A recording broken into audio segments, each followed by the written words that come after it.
अस्सलाम वालेकुम दोस्तों, तुसीं देख रहे पावर पंजाब टीवी ते मैं तुहाडा मेज़बान मोहम्मद बिलाल। दोस्त सब तो पहले अपने चैनल को करो सबसक्राइब, नाल ही बेल आइकन का बटन दबाओ ताकि साडी हर नवीं आने वाली वीडियो तुहाडे तक बासानी पहुंचे। दोस्तों अज तुहाडे वास्ते एक माही दी वीडियो लैके हाजिर होया। मेरा कैमरा मैं तुहानूं दिखांदा है। उस तो बाद करांगे सारियां मालकां नाल गल्लां। देखो माशाअल्लाह कद माही दा माशाअल्लाह देखो कितना वड्डा है माशाअल्लाह। एक खोर देखो माशाअल्लाह, थाने देखो माशाअल्लाह, मोटा थाने सोहनी विरल माशाअल्लाह लिखड़ी मझ ते एक कड्डी दी है माशाअल्लाह। पुट्ठा चंगा चौड़ा है, पिछले खोर सफैद ने, अगले भी सफैद ने, जिन्होंने पंज कल्याण कहते हैं। हवाना माशाल्लाह बड़ा प्यारा है, थोड़ी डरदी कैमरे तो माशाल्लाह बड़ी प्यारी है। बटन भी नीली देगे ने, माड़े माड़े महसूस हो रहे हैं। बाकी हवाना माशाल्लाह बड़ा सोहना है। हवाना पिछले खोर भी सफैद ने, अगले भी सफैद ने। तो हवाना माशाल्लाह देखो माशाल्लाह पूरे थब्बे का हवाना है। तो विरला देखो माशाल्लाह पूरी गेट की विरले, मुठ पर थाने, चंगा मोटा मोटा थाने, पंज कल्याण भी है, बोली बिल्ली भी है, सिंह भी माशाल्लाह छोटा छोटा लग्या।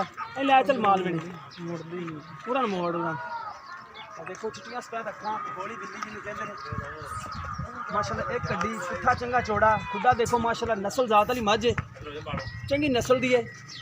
बाकी तुन्नी कोड़ी तो पा के बिल्कुल अगे नस्ल तुसीं देख लिया कि हैगी है। आरफ वाले तो तकरीबन 7 किलोमीटर साइड से असीं खड़े हाँ। तहसील आरफ वाला, जिला पाकपतन, ये साडा लोकेशन है। बाकी करांगे सारियां मालकां नाल गल्लां। देखो सफैद चिट्टियां अखां, बोली बिल्ली जिन्होंने कहते हैं, पंज कल्याण भी है।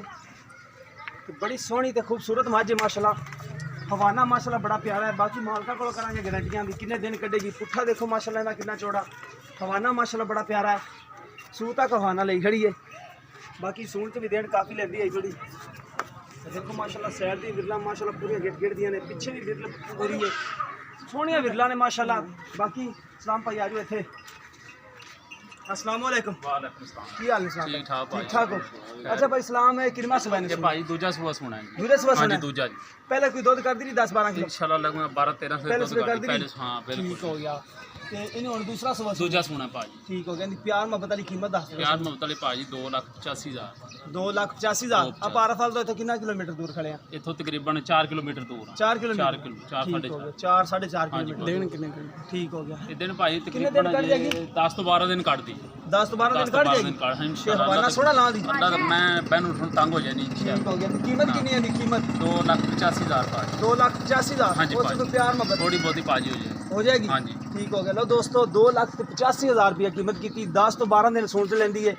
बाकी सोहनी है माशाल्लाह, चंगी मझ है, नस्ल वाली है। ते ए भाईया ने नस्ल केस दे विच नस्ल भाजी नीली दी, प्योर नीली दी। प्योर नीली दी। अल्लाह देखो ठीक हो गया। नस्ल तो महसूस करा रही है भी हाँ, नीली दी है, एक कड्डी नीली दी है। इंशाल्लाह। बाकी तुन्नी कोड़ी तो पा के हाँ। बिल्कुल सोहनी माशाल्लाह। जिस मेरे भरा दे पसंद आवे राब्ता कर सकता है। 0303 78 16 150 साडा व्हाट्सएप नंबर, तीमो नंबर है। मिलेंगे एक नवी वीडियो दे नाल। अल्लाह निगहबान।